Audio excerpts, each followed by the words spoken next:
If there is one thing that I've learnt in my time as a counsellor, it's that relationships, well, they can get incredibly complicated. We've all been there. Perhaps you've sent a text and immediately regretted it, or blown up an argument over literally nothing. We all face conflict in our relationships at some point. But I wonder if you've noticed that sometimes right in the heat of the moment, you end up acting out a role. You are the star performer in a play that you didn't audition for, reading from a script you didn't know had been written. Today, I'm going to be explaining a little about the roles we play in what is known as the drama triangle. I'd like to start by asking a question. Where do you tend to find yourself when relationships become difficult? Just think about your last big argument, or maybe a recurring tension at work or even at home. Do you completely shut down? Do you lash out? Or do you try to just magically fix everything immediately to make that awful discomfort go away? Hold on to that thought, because we're going to explore why we might do these things. We so often fall into this invisible, emotionally exhausting cycle during conflicts, and honestly, most of the time, we don't even know that we are doing it.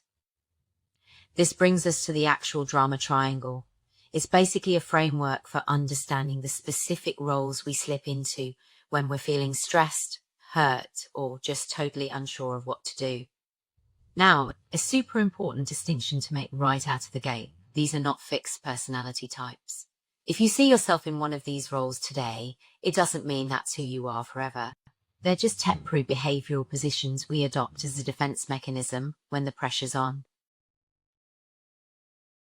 So, this is the drama triangle, the three roles that can keep conflict going. Let's break these down. Have you ever caught yourself thinking, why does this always happen to me? Or, I'm useless. When we start internalizing that specific narrative, we're actually stepping right into the first point of the triangle. That first role is the victim. When we're in the victim role, we feel completely, utterly powerless. We believe we have absolutely no control over what happens next, and we start looking outward for someone else to just swoop in and rescue us. Being in the victim role doesn't mean your difficulties aren't real or that you haven't been genuinely wronged. Not at all. It simply describes that psychological position of feeling completely unable to influence the situation. Basically, you've surrendered your agency. On the flip side, maybe your internal monologue sounds a bit more like this. The problem is someone else's fault. If you find yourself pointing fingers and going on the offensive, the second tension rises. Well, you're stepping right into the second role. The persecutor responds to conflict by blaming, criticizing, and just desperately trying to take control of the whole situation. They usually refuse to take accountability when things go south. But what's really fascinating here is what happens beneath the surface. While the persecutor looks super angry and rigid on the outside, underneath there's almost always deep frustration, a profound fear, or just a really painful sense of not being heard.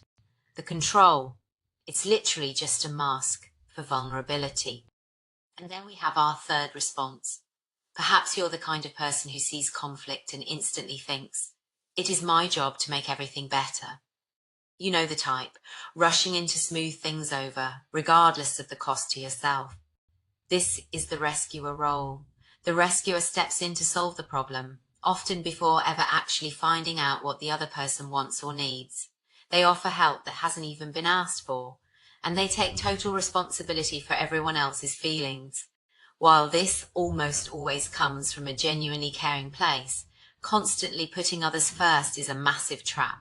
It leads to profound exhaustion and resentment for the rescuer, and it unintentionally leaves the other person feeling utterly incapable of handling their own life.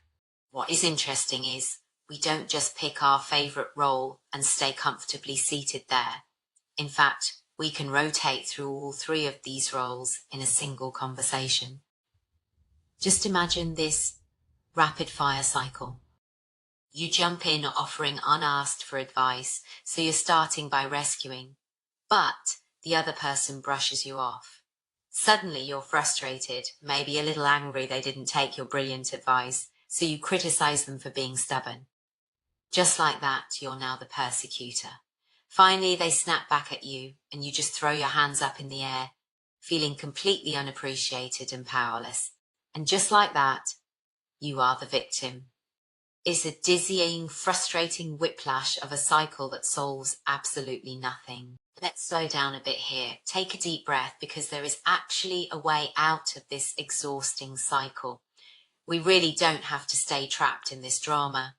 For every toxic role in the drama triangle, there's a healthy counterpart. So instead of being the persecutor, blaming, criticizing, and controlling, we can choose assertiveness. Being assertive simply means you're expressing your needs, your boundaries, and even your frustrations with total clarity, but, and this is key, without blaming or trying to control the other person. You're creating a safe space for an honest conversation rather than setting up a battlefield. Next, instead of remaining stuck in that powerless victim position, we can move toward vulnerability. This is a massive shift. Vulnerability means being completely honest about how you feel, what you're struggling with, and what you need, but without seeing yourself as powerless. You absolutely acknowledge what's outside your control, but you also recognize the choices and agency you still have. It means you can ask for support without expecting someone else to just magically fix everything for you. To make this a bit more concrete, vulnerability sounds exactly like this. I'm struggling with this and could use some help. Or, I'm not sure what to do next, but I'd like to talk it through. Do you notice the balance there?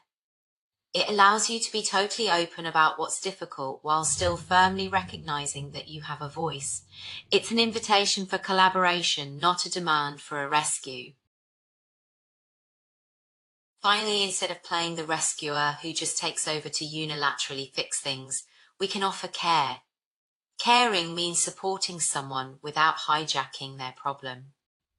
We listen, we show deep empathy, and above all, we respect the other person's ability to make their own choices. We trust that they're capable of handling their own lives, even if they're struggling in the moment. Which brings us to our final section, changing the conversation. Small shifts matter. Escaping this dynamic isn't about becoming a perfect communicator overnight. We're human, we're going to mess up. This is really about self-awareness. It's about noticing those drama triangle patterns when they start popping up. The very moment you feel the urge to blame, to shut down, or to overstep and fix something, just pause. By making small shifts, like practicing a little more vulnerability, standing firm in assertiveness, and offering genuine care instead of a rescue, you begin to dismantle the whole trap.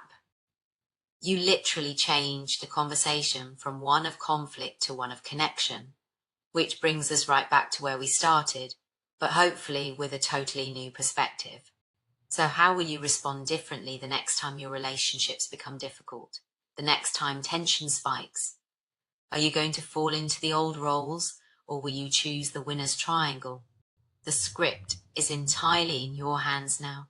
Thank you so much for joining me for this explainer.